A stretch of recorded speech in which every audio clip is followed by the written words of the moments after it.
Hello guys, magandang araw sa inyo. As you can see yan, may gagawin dyan si Jello sa bisikleta ko eh.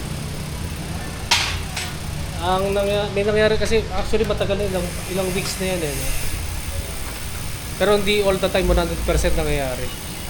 Nangyayari kasi pag pumapadyak ako, may lumalagotok doon sa drive side. Sa drive side.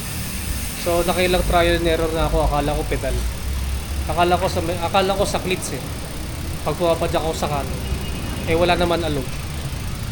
Hindi naghanap ako ng ibang source ba kung saan nanggagaling yun. Eh akala ko pedal. Eh nung naayos na yung pedal, ganun pa rin. Then yun nga, napalitan na yung ano. Eh kahapon napalitan to, akala ko ito eh. Kasi yung stock ng ganito, yung crank bolt ng Goldix GX eh, plastic lang. Tsaka parang masisira na. Akala ko dun. Kung pinalitan na to, meron pa rin. Yan, so ang gagawin na lang ni Jello dito, yan, iyan na lang, i-repack yung bottom bracket at tsaka yung free hub ng rear hub. Yan, kasi pinatest ride ko sa kanya eh. Yun daw yung gagawin niya. So, sa mga sa mga di pa alam yan, meron siyang Facebook page, yung Jello Works. Lalagay ko dun sa screen yung kanyang Facebook page at saka siya yung official bike mechanic dito sa Bike Imus Cavite. Yan, so bukod dyan sa mga bike maintenance, bike repair, ang specialty niya ito. Yan, nagre-repair siya ng tinatawag na STI o dual control lever. So ito naman, ito yung Sora pa to. Yan, Shimano Sora naman. Para dito, yan, ito yung bike na may ari, yung Giant SCR. Ito yung pinapa-repair. Meron na ako dating video nito nung bagong pasok lang ako dito eh. Gawa ko ulit siguro ng bago. Yan, para makita natin kung ano yung ginagawa niya dito sa STI para ma-repair. So ito muna. Yan, nakalas na yung bottom bracket at saka yung crankset, bottom bracket at saka yung rear hub. Yan, siyempre may mga proper tools si Jello eh. Yan yung mga tools niya. Iba kasi dipokpok. Yan, pero siya marami sa mga tools na proper tools na para sa bisikleta. Hindi lang budget bike ang nire-repair niya, pati high-end. Mga high-end na bisikleta, yung mga milyones din eh. Ano yung pinakamahal mong na-repair na bike? 2M. 2 million? Anong bike yun? Road bike, syempre. Time trial na BMC. Time machine na BMC yun. Nakaka-handle siya ng mga high-end na bisikleta, no? Nagano rin siya, parang alam ko, nagtotono ka rin sa Di2. Yan, gumagamit siya ng computer laptop para ma-tune up yung Di2. Sa mga di pa alam, yan yung electronic shifting technology na Shimano. Yan, Shimano Di2. Nasa Ultec, alam ko, meron na sa 105, Ultegra, at saka Cura Ace. Yan, so yan, ito yung ginagawa niya. Yan, tinatanggalan niya yung rehab ng aking LCDNC. Pagdating ng 1 year to, gagawa ko ng 1 year review dito sa wheelset ko, kasi mag-isang taon to sa July. Ayan. Ano assessment mo dito? Tuyo na? Repack. Repack na, no? Kailan mo mahuling ni-repack eh? Nung pa yata? January pa yata eh. Tagal na eh. Matagal na nire-repack yung yung prehab body eh. Ayun yung pagtanggal niya ng yung pagtanggal ng axle? Tulak lang. Pantulak lang. Hindi ko kasi mechanic eh. Ayan, yan pala yung pagtanggal, no? Nakakalas na. And guys, as you can see yan, meron siyang tool na pampaklas sa lahat ng parts ng bottom bracket. Yan. Sa ibang bike shop, walang ganyan. Yan, dito lang yan kay Papa Jello Works. Kaya natanggal na lahat, no? So ano ba yung mga specific parts na tinanggal dyan, na kinalas? Dito? Hindi, dyan sa bottom bracket. Lahat. Lahat na. Ang class ng press fit. May mga adapter to. Ah. Anong tawag dyan sa tool na yan? Bearing puller o kaya press fit remover. Ah. So ginagamit din niya sa press fit, no? Na bottom bracket. Yan. Ano? Dumi na. Matagal ilang buwan na rin na hindi pa nare-repack pala yun. Tagal na eh. Yan, tinatanggal din yung ano. Okay, sir. Yan, okay na. Tinanggal na lahat. Yan, lilinisin yan eh. Lilinisin tapos pagkalinis yan eh. Ano lagyan ng bagong grasa tapos ibabalik. Yan guys, yung bearing ng mga freehub, no? Yung freehub body niya. Tapos ito. Tingnan na nga natin after 11 months yung freehub yan, may mga typical na bite marks.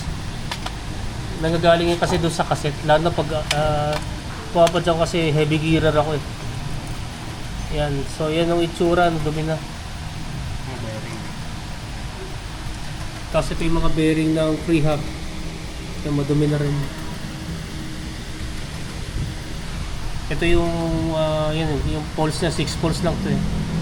Pero yung engagement ito sakto lang doon sa preference ko. Tsaka yung ingay nito pag nag-free wheel, sakto lang naman sa akin.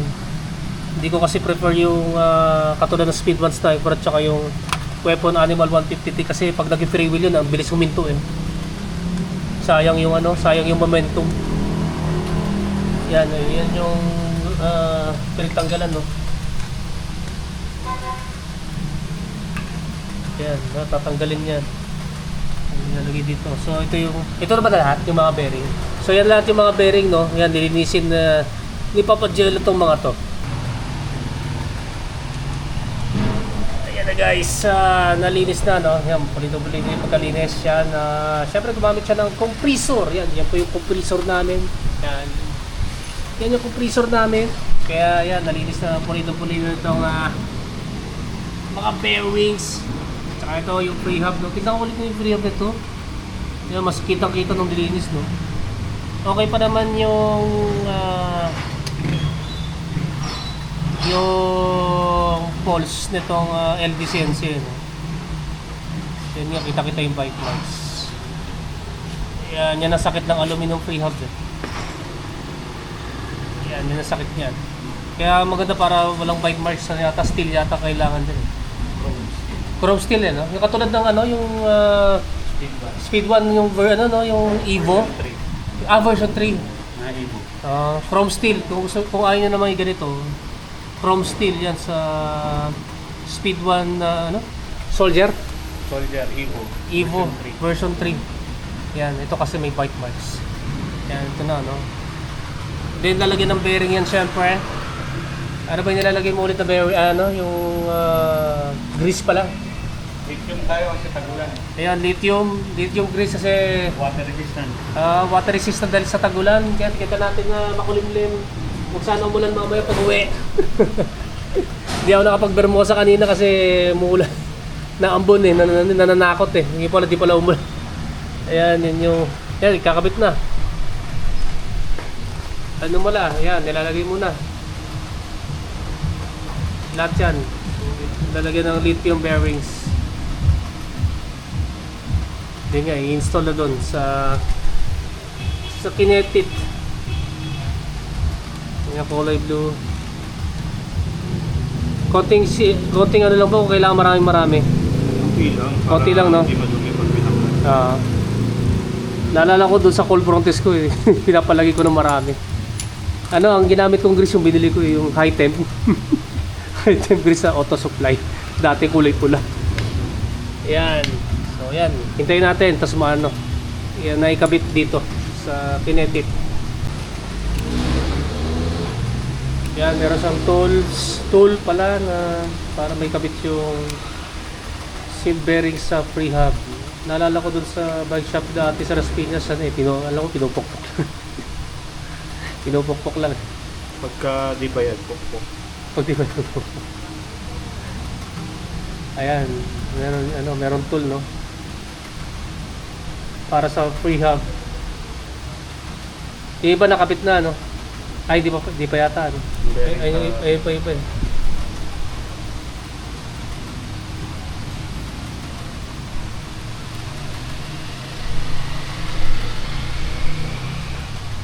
Ayun, tanggal.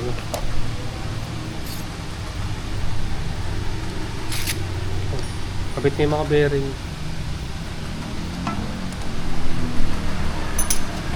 Then, yan, lalagyan ng grease. Lithium. Yung ratchet. Yung ratchet tsaka ito. Yung daanan ng ano. Ng silvering pala. Yan din ang gagamitin niyang tool. Pangkabit. Mga axle bearing yata. Axle bearing pala to.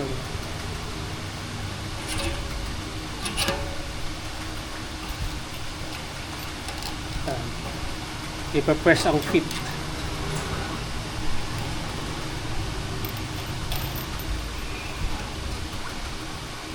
Yan.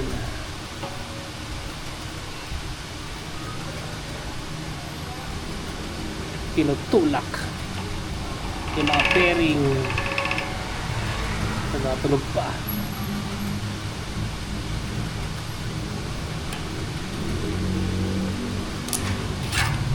Yan, okay na.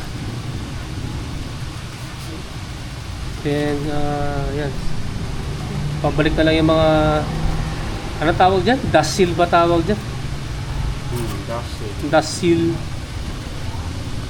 Mayroon pag hindi mekaniko eh. Hindi alam yung mga terms yan. Lalagyan din ng grease.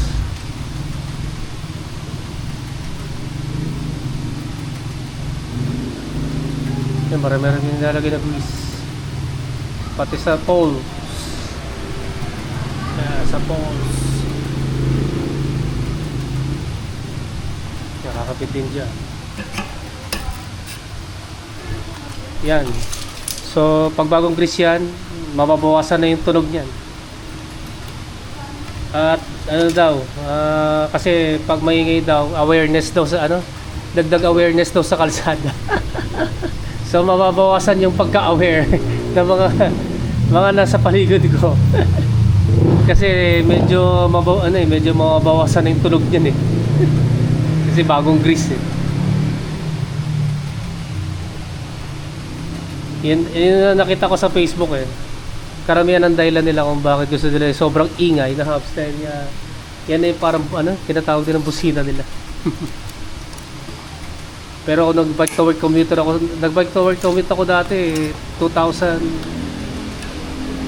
eh sa Pasay eh. 2 poles lang naman yung gamit ko. 2 poles lang na non-series eh. Okay, wala naman naging problema sa aking pagbabike to work. Pag sumisigaw lang ako, nasigaw lang ako eh. Yan yung tunog niya, no? Yan, medyo nabawasan yung yung engay. Kasi nga bagong grease. Yan, nagkakabit na dun sa sa frame. Yan, okay na rin yan sa bottom bracket. Nilagyan na rin yan ng grease na tulad dun sa ginawa dun sa pre-hub. Yan, tsaka sa pre-hub. Rear hub. Yan, nagkabit na po. Yan yung clearance yan. Tapos yan. Tapos ito na may kakabit. Yan, malapit na matapos. Yan guys, na ayos na ni Jello, no? Nirepack niya yung bottom bracket tsaka yung pre-hub. Tinesting ko kanina at sa wakas na wala na yung lagutok. Makilang buwan ko na hinahanap yun. Hindi ko mahanap-hanap eh, no? Yan, so ito na si Dr. Jello. Doc, ano yung diagnosis nyo kung saan galing yung lagutok? Kasi na-test ride nyo kanina eh. Pag pumapadyak ka, tapos lagutok, may puwersa, possible yan sa hub. Pag langit-ngit, bottom bracket, dalawa lang yan. Yun lang yung common nun. Kapag lagutok, hub, langit-ngit, BB. Kasi ito, wala namang kalog.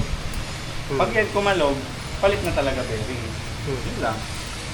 Bale, kasi ang hula, tingin ko kasi kanina bottom bracket. Hindi ko naisip na sa pala yun sa big band, sa particular hub, sa pre-hub. Pre-hub, damay na rin yung hub nun. Damay na rin. Kasi matagal na pala yung huling service nito. Siguro mga February this year. So, 4 na buwan na.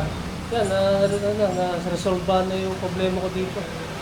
Next to Jelloworks yan. Dito yung si Dr. Jelloworks na official mechanic dito sa Bike Imus Cavite. Lagi ko yung kanyang Facebook page ulit. At sa mga maghanap sa kanya, no? Yan, nasa tapat lang po kami ng Robinson's Place Imus. Yan, Bike Imus Cavite at Aguinaldo Highway. Yan, hanggang dito na lang at busy siya, no? Di mo na siya mag-shoutout. Ano, mag-shoutout ka ba? Shoutout sa mga kupal. Yan guys, maraming salamat sa inyo po nanonood ng Sabi ako yung YouTube channel, pakiclick na ng notification button para matatuloy notify kayo guys. Maraming salamat sa inyo. Invite po sa inyo.